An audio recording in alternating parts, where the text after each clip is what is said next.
foi descoberto que ele é um capitão do Exército. Nós construímos o programa Mais Médicos.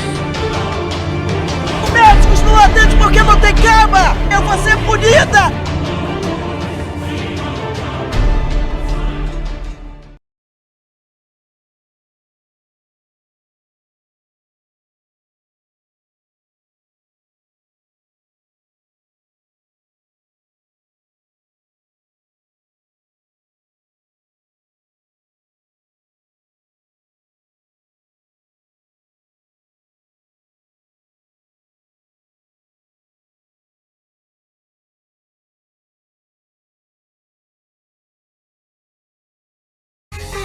Conversa com Luiz Felipe Pondé.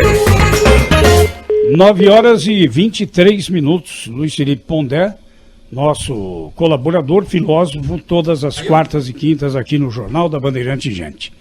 Pondé, bom dia. Já o Pondé, viu, Zé Paulo? Caiu a linha dele aqui na hora. Aquele toque foi do Pondé, né? Já o Pondé vai estar aqui então, com a gente para falar um pouco mais. E olha, é um tema interessante que ele traz sobre a influência de um dos mais polêmicos pensadores da atualidade, que é o Olavo de Carvalho. Está aqui, Zé Paulo. Então, a influência do Olavo de Carvalho junto ao presidente Jair Bolsonaro. Como é que você entende essa aproximação, apesar dele morar nos Estados Unidos, mas lançar os seus fluidos de lá, hein, Pondé? Bom dia. Bom dia, Zé Paulo. Bom dia a todos. Olha, eu acho que o primeiro tem um cenário que é o seguinte: um governo como o do Bolsonaro, digamos assim, mais à direita e para alguns à extrema-direita, tem normalmente dificuldade de encontrar nos quadros intelectuais do país referências, já que os quadros intelectuais do país vão no máximo a posições de centro, direita e muito à esquerda.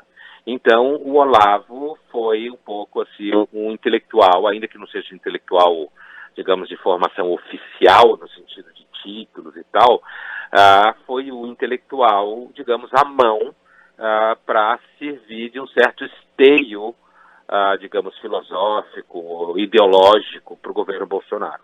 Então, acho que essa é a primeira questão. Em segundo lugar, o Olavo sempre foi uma pessoa, um intelectual bastante ativo, que teve uma razoável importância no sentido de ser o primeiro ou um dos primeiros a oferecer bibliografia no país que não fosse bibliografia unicamente de esquerda, né? Ele fez esse trabalho importante durante um tempo e, portanto, aí amealhou um certo repertório e sempre teve um desejo de participar do debate público, digamos assim, já que não participava da universidade, visto que não tinha titulação, mas de participar do debate público, né?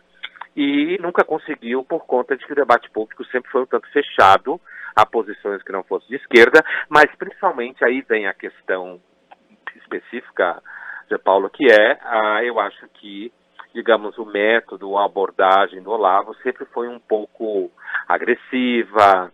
Eu acho que, às vezes, um pouco paranoica, no sentido de que existem grandes conspirações, né? A gente sabe que no período da Guerra Fria, a KGB, de fato, investia em intelectuais, montava espiões. A Rússia tem uma tecnologia de espiões desde a época do czar, muito evoluída, muito sofisticada, e a gente sabe que a KGB fazia isso mesmo, né? Ela treinava pessoas e tal, do mundo intelectual, para influenciar os países que estavam na órbita dos Estados Unidos. Mas aí me parece que uma coisa é você reconhecer que existe uma hegemonia importante no mundo, desde a universidade, das mídias, da arte, de pensamento de esquerda. Outra coisa é uma percepção um pouco paranoica, que me parece um pouco paranoica, conspiratória, de que você tem que ser uma espécie de militante que dá, e aí vem, me parece, a contaminação negativa, Zé Paulo, que dá num discurso um tanto excessivamente ideológico, por outro lado, do Itamaraty agora, falando de combate ao desaparecimento do sujeito, ao erro wittgensteiniano da desconstrução do sujeito, valores cristãos, quer dizer, num ambiente que devia ser um ambiente pragmático, de relações comerciais, né? Eu estou me referindo ao Itamaraty no caso. Ou na educação, né?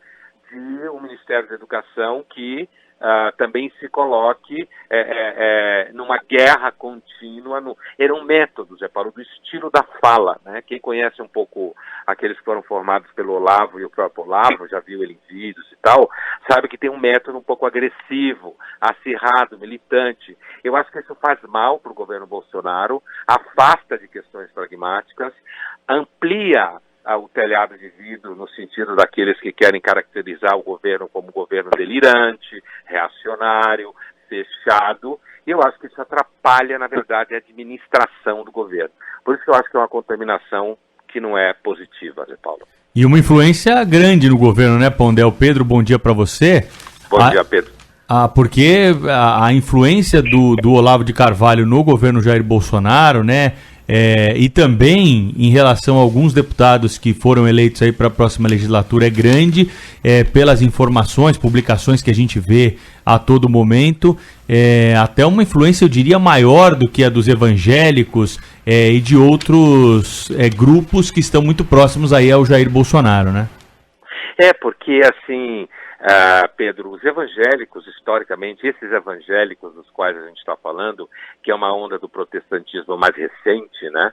Não é o protestantismo histórico do Lutero, do Calvino, eles têm, na verdade, uma formação teológica, filosófica e tal, bastante aquém do protestantismo histórico, né? Você está falando de luteranos e calvinistas, que não é isso que a gente está falando quando fala evangélicos agora, eles, pelo contrário, inclusive, têm uma formação melhor que os católicos, né? Historicamente, até hoje, você vê um aluno luterano, um aluno calvinista na sala de aula, ele normalmente tem melhor repertório do que os católicos.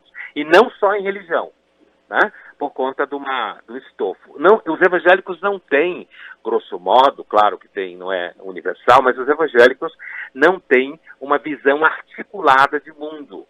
O Olavo de Carvalho tem, né? Ele é um self-made intelectual, né? Mas ele tem uma visão articulada de mundo. E essa visão articulada de mundo pressupõe uma formação quase de guerrilha, né? Militante contra o chamado marxismo cultural, né? É claro que existe uma dominação, uma hegemonia dos aparelhos culturais no país da esquerda desde a ditadura, mas essa ideia de que existe uma articulação governada pelo Soros, pelo metacapitalista Soros e tal, isso acaba se organizando num discurso que tem começo, meio e fim, entendeu? Tem nomes de filósofos, tem uma certa leitura da história da filosofia política do século XX, e aí o Olavo ele tem um curso organizado, que as pessoas vão para lá, estudam, podem fazer curso online à distância, e de fato existe, me parece, e eu acho que não é uma boa coisa para o governo Bolsonaro, existe sim uma possibilidade de você ter aí deputados que façam esse curso, né? Acho que é isso que você está falando. Que façam esse curso, façam essa formação e acabem ficando de uma forma um tanto militante, agressiva, que no entendimento deles, Pedro, eles estão simplesmente replicando o modelo da militância do PT do outro lado. Então, e esse é um risco que corremos, na sua opinião, trocarmos uma ideologia de esquerda por uma ideologia de direita? Acho que sim, acho que é um risco, e eu diria, como alguém que tem criticado já há muito tempo a hegemonia do PT e da esquerda, como vocês sabem, eu diria que hoje existem duas frentes no plano do pensamento público de combate.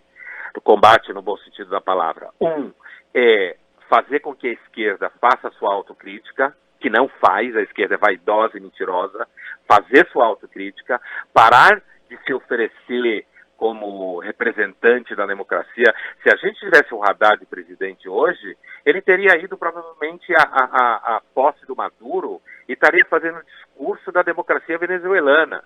Então dizer que o PT representa a democracia também é uma piada histórica. E a outra frente, Pedro, é essa nova que está nascendo. É não deixar que a possibilidade que a gente tem de fazer um país que seja democrático, de centro, liberal, aberto à atividade econômica, que combata a desigualdade, que tenha um Estado menor, mais competente, certo? Que a gente perca essa chance escorregando para o discurso militante, radical, de direita, paranoide, que replica de outra forma forma a truculência que o PT praticou. O PT inaugurou a truculência da militância no país. E agora você tem essa tendência à truculência do outro lado. Então, acho que existem duas frentes hoje no país para quem de fato está preocupado com a democracia. E quem está preocupado com a democracia, nem me parece, pode abraçar o PT de forma indiscriminada, uma vez que o PT não faz autocrítica e tem uma série de erros, e não pode tampouco abraçar uma percepção excessivamente, do meu ponto de vista, paranoica, conspiratória, militante, agressiva e pouco pragmática. Então amanhã tem mais, hein, Pondé? Bom dia para você. Bom dia, obrigado, bom trabalho.